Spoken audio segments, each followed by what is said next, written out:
You know that, right? Yeah. Likewise. So everyone meet Paul Pope. He's the Chief Strategy Officer for Malama Carbon.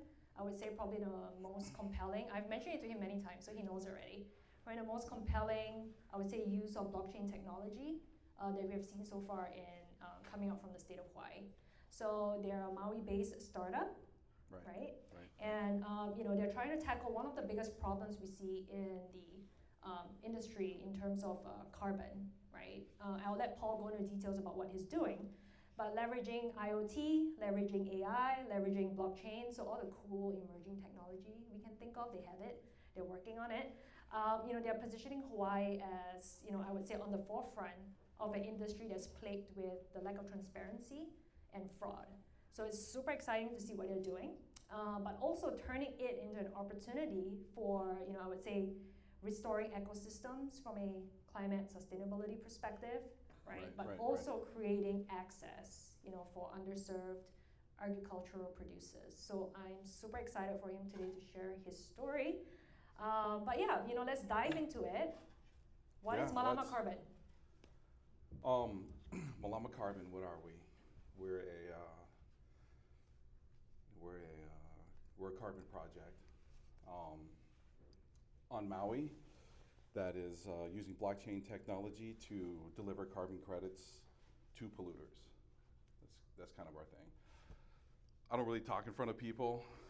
Just want to get that out of the way. I don't really do this.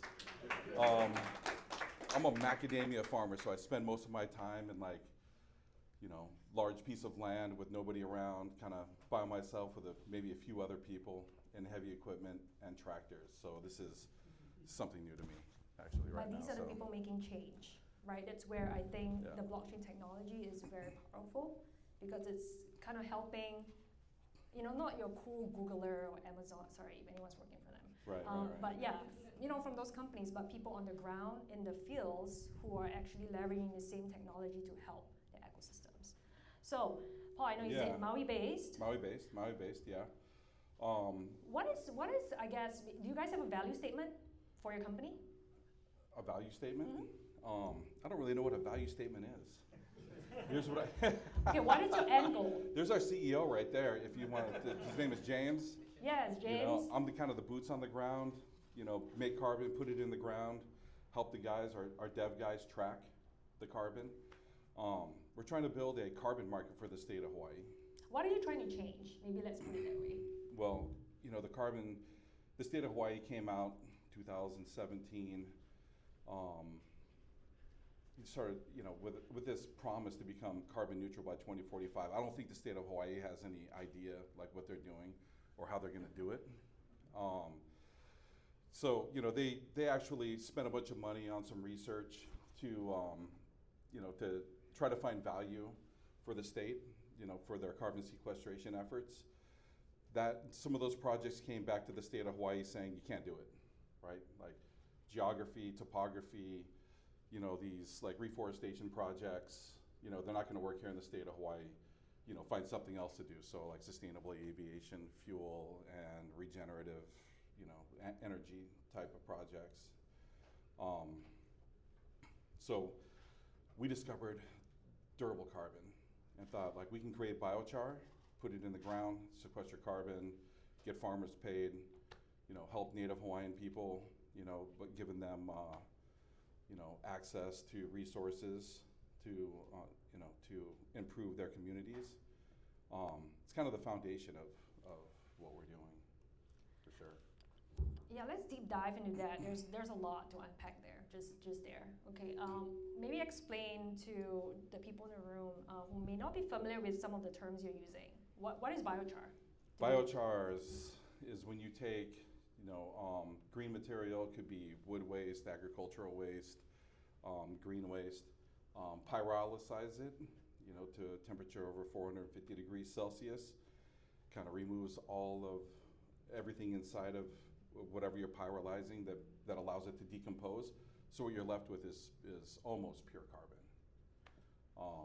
So with that access alone, you chop down a tree, you let it fall on the ground, that thing's going to decompose. All the carbon that it's been sequestering through its life cycle is going to decompose and go back into the atmosphere. So what pyrolyzation does is locks it in place. So we put it in the ground to benefit farmers and for, sequester water, put microbes in the ground, grow stuff. A similar type of thing. Yeah, right. And what your mom's really doing is she's providing a home for microbes. So, we can create biochar, we can put carbon into the ground, but without the microbes present, then what that biochar has the potential to do is to rob the microbes that are within your mom's orchard, thus kind of pulling the nutrients away from the plants. And you guys know how plants grow? Hopefully. Right, so, climate change is a real thing. We've depleted about a third of the of our Earth's soil, topsoil, where plants grow. We need to restore that. The way you restore that is by putting microbes into the ground. Is a really good start, right? Microbes break down various sizes of stone, silt, sand, and clay. They bioaccumulate the minerals in the silt, sand, and clay, and they crap out soil aggregates. When they get into the root zones of plants, they eventually die, and then so those minerals that they've been bioaccumulating become available to the plant through a process called chelation. They've been attached to a humic acid, a fulvic acid, and amino acid. So now the plants can actually pull those nutrients up and grow, give you fruit, leaves, do all the things that plants do, provide food for people. So building the soil back and putting those microbes in the ground actually converts silt, sand, and clay into soil, because that's what soil is. Soil is silt, sand, and clay with life.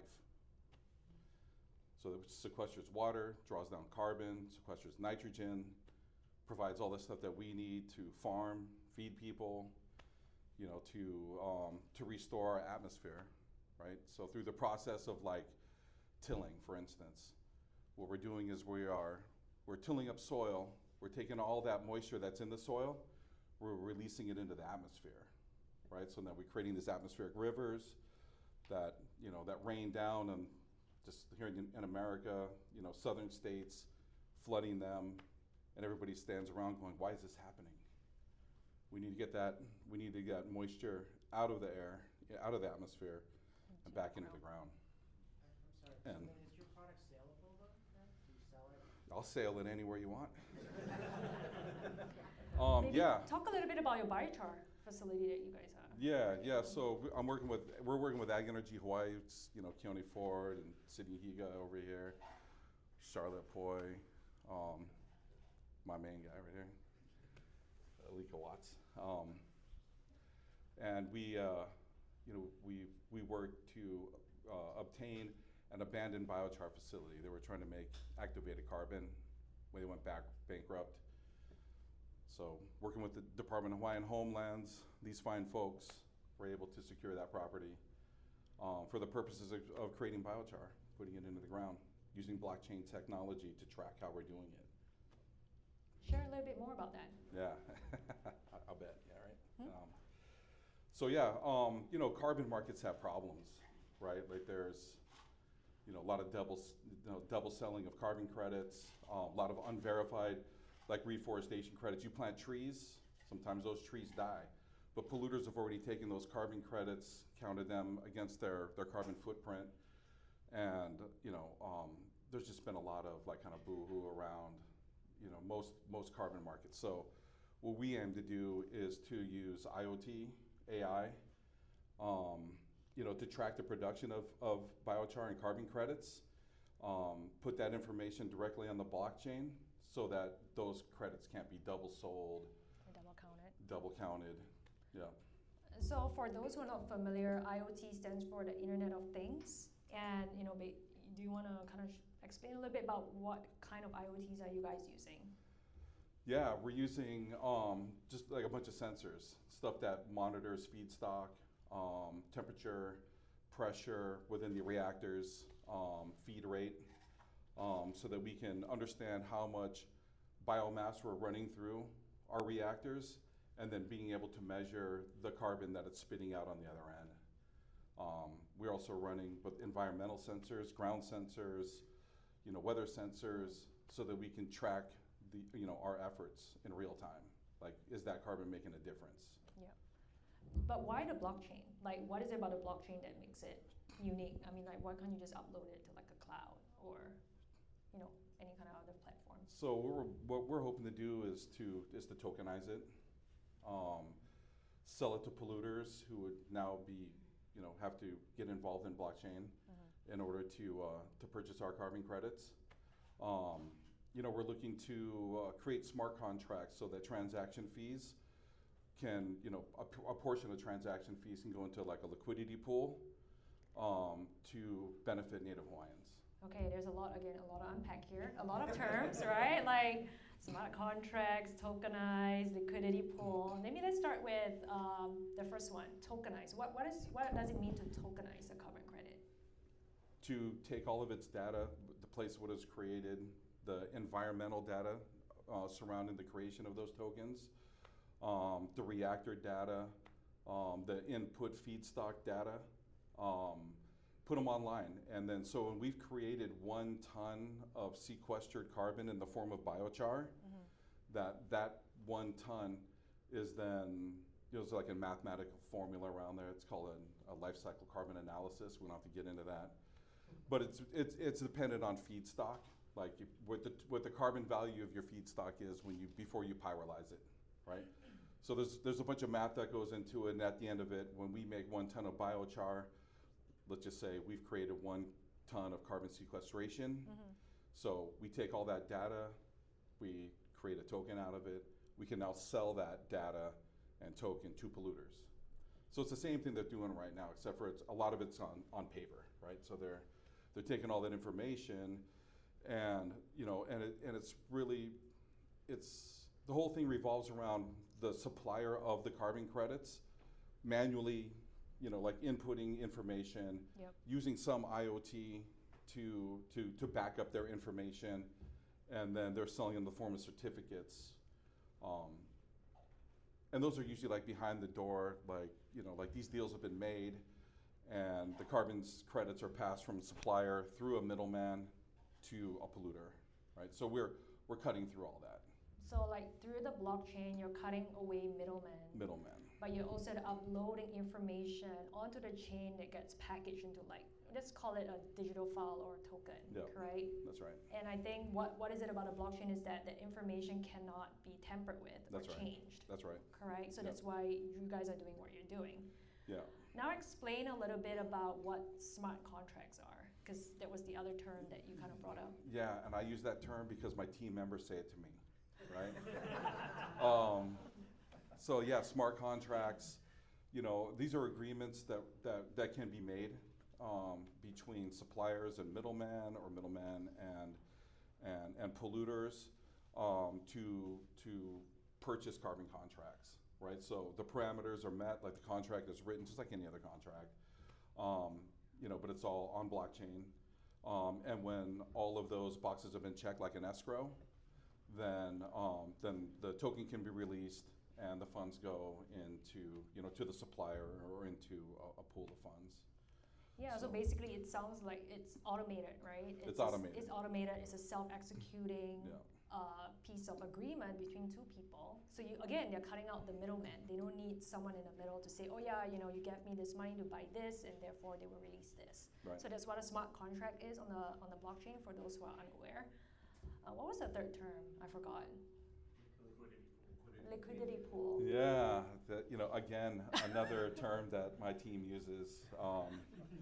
We're going to take pieces, of transaction fees, and put them into, a pool of funds that actually have, that are backed by, have a fiat currency value to them. And then we can use those funds to support community projects, mostly for Native Hawaiians. That's my limited understanding of liquidity pools, as these guys are talking to me while I'm in a tractor. Yeah, well, carbon markets, have set some guidelines around the durable carbon market. They, durable carbon could be enhanced rock weathering. We're using like biochar sequestration. The carbon market says, based on your type of feedstock that you're using, we're gonna assign a year permanence number to it, right? So when you create biochar out of, let's say, aspen or pine, you're looking at 100-year sequestration. So that what they're saying is when you take that feedstock, pine, and you pyrolyze it and you create biochar, that its permanence into the ground is 100 years. There are other materials like macadamia shell that have a higher value than that, around the 1,000-year mark. Oh, okay. So what they're saying is you put it into the ground and then it could stay in the ground for 1,000 years. So you're taking that carbon that the plant's created, you've locked it, and your carbon markets kind of, they try to value it as far as their permanence goes. So cork it's a permanence thing. So maybe if we could make it a little clearer, like how does, I know you talked about liquidity pool, and then you're going to use some of the funds for the Native Hawaiian community. Mm-hmm. I think my question is, how does this also help? Like, does it help other, I would say, smaller agricultural producers as well? It does. Like, yeah. so how would they leverage your platform? So I mean, our platform is kind of geared towards like larger polluters, larger landowners. Anybody who's sitting on an abundance, like a large, quantities of potential feedstock to carbonize. What we're looking to do is biochar is a valuable farming commodity, right? It's really expensive. On Maui, biochar can cost the farmer $600 a ton, or a yard. That's really expensive compared to wood chip that can be in the $30 to $60 range, mulch in the same range, topsoil sort of in the same range, and compost, which is probably the highest, right around $100 a yard. Biochar coming in at $600 a yard is expensive, and most farmers can't afford it. So our plan is to create an environment where through the sale of a couple types of carbon credits to polluters, that we can deliver that biochar to farmers for free. No matter if you're on an acre or 2 acres or 1,000 acres, our goal is to provide this most valuable farming input, for free. That's where we're going with it. So why do you think Hawaii is uniquely positioned to do a project like this? What do you think we have that other places don't? Well, I mean, we're an island state, right? So all of our food comes from, on shipping containers, right? Or it's flown here. The state of Hawaii, again, has made a promise to become, carbon neutral by 2045. In fact, Hawaii's been kind of a leader in that, right? Like we made that promise first, and then other states kind of fell in line. But then, something that the state of Hawaii is famous for is running out ahead, making a lot of noise about the great things that we're going to do, and then just walking away from it, right? And so, we've kind of picked up on that, to help Hawaii realize carbon sequestration potential that they might not have been looking for. And I just think it's the people of Hawaii who are looking for better solutions when it comes to import substitution. Learned that one from my friend Keone, right there. To support an industry like this, and then blockchain again is key to blockchain is the glue that holds our project together, right? It validates our project. It gives credibility to our project.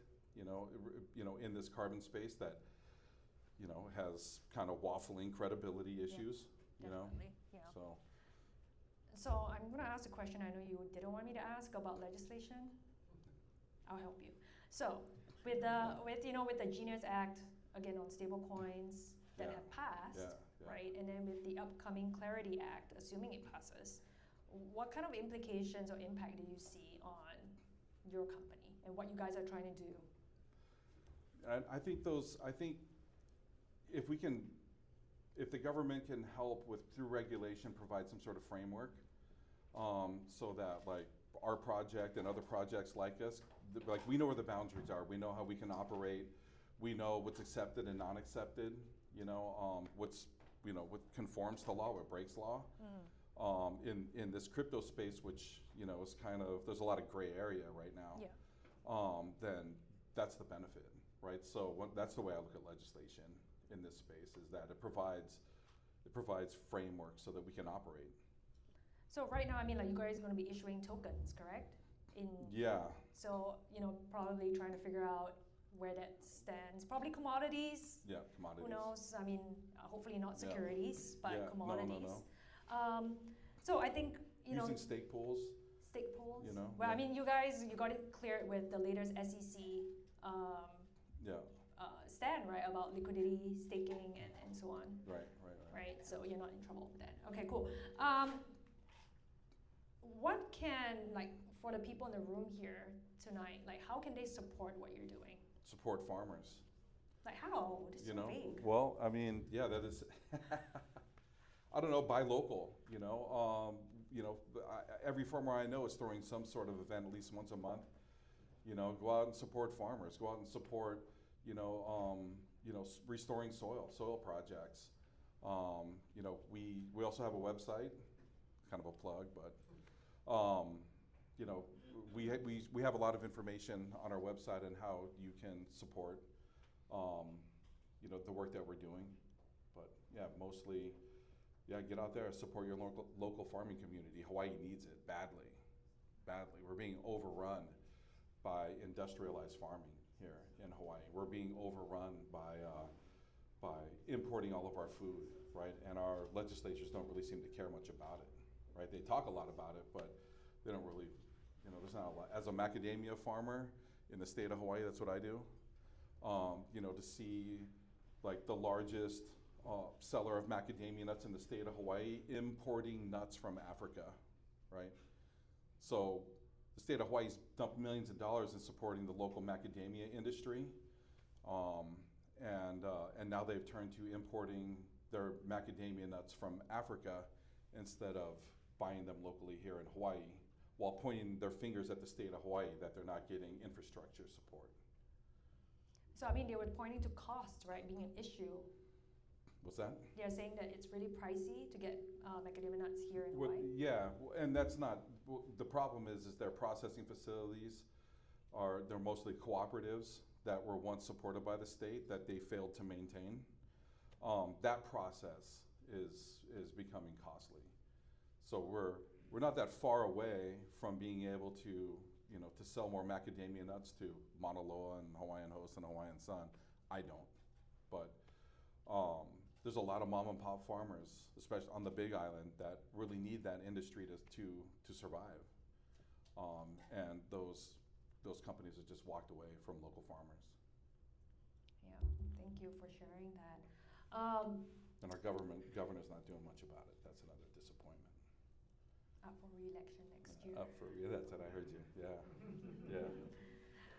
So you can, and that's through a carbon credit that we've been working on, the Malama Carbon, where the value is you put carbon into the ground. It's been scientifically proven that carbon, that biochar, will sequester more carbon. So then it's just a matter of math and how many carbon credits annually, like a landowner, would be willing to sell to support the purchase of biochar.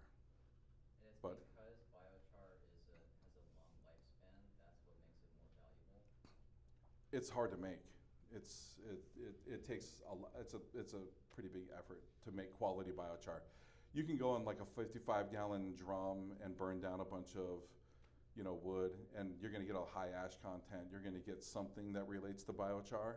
But to get quality biochar that can support microbial life, that's good for farming, that's a more precise process that costs a lot of money. You go ahead. Go. I was gonna say, where are the carbon credits coming from? The feds or the state? Well, so we're in a voluntary market, right? Okay. So polluters are volunteering right now in the United States, except for like in Washington State and California, where they got cap and trade. Credit. It's like a credit for it to buy that you to talk about the standards like Vera and that kind of stuff, maybe? I don't know if I'm understanding your question. Like, So if I understand what you're saying correctly, the demand for carbon credits is completely voluntary from greedy companies that feel bad, or from consumers who may or may not feel bad and want to atone for their polluting sins. Did I capture that correctly? No. Or is there a regulatory pressure? And what I'm saying is, what if that regulatory pressure disappears in the future? Then does your business model evaporate too? Well, no. So most of this is being driven by, the Paris Accord, right? So Oh, okay, yeah. the U.S. is the only major nation that isn't compliant right now, right? So the rest of the world is a mandatory carbon credit. So the demand for carbon credits is increasing year over year because the way cap and trade works is every year that cap goes down. So you can only buy so much locally. So unless you're cutting your emissions, you have to go out onto the public market to make up for what you haven't decreased your emissions by. So the market's growing. So like I think what was it? Microsoft just bought what was it, 15 years worth of carbon credits for hundreds of millions of dollars. from a carbon company that's doing biochar in Central America. So, for whoever wants to answer, would you guys, well, one, do you sell carbon credits internationally to those other countries that participate in the Paris Accord? And two, would you consider yourself like the leaders in tokenizing carbon credits right now, or are there other people that are doing this too? Yeah, so we're focusing locally, right? Our goal right now is to help help the state of Hawaii offset its carbon footprint. And that only happens if Hawaii polluters are buying our credits and retiring them in the state of Hawaii. Is there any reason you wouldn't sell internationally? Later. Well, eventually. Yeah, I mean, eventually, but we're starting here. We may have to sell internationally to get going, Yeah. right? Because again, as we met with a senator, not that long ago, we had some long conversations about, carbon markets and durable carbon. And I mean, the takeaway is like we might leave the state of Hawaii behind. Eventually, they'll catch up. It's kind of the way the state of Hawaii works. Yeah, do it, and then they all run and hide, and then eventually they come out and like they want to participate, and they feel like they've been victimized because they were left behind based on their own actions. It's all recorded, by the way. Is it? Yeah. Whatever. Yeah, ask any of my team members. I don't care. And we can go next door after this, and we can have our own event and talk about soil and like a major cause of our climate situation is the way we farm, right? That's a whole different thing. You can stay here and talk about it too. Yeah. Yeah. Awesome. So we're actually we've come to the end of our fireside chat, but Paul and James are going to be here. If any other questions about what they're doing, definitely come up and speak to them. The night is young. We have another hour, so drink, eat, network, and if you're shy, come to me. I will introduce you to people, so you can get to know the community here. So I thank you everybody for coming tonight. I will send next steps and action items that you can take via the post-event email, so keep a lookout for it in your inboxes. But thank you everyone for coming tonight.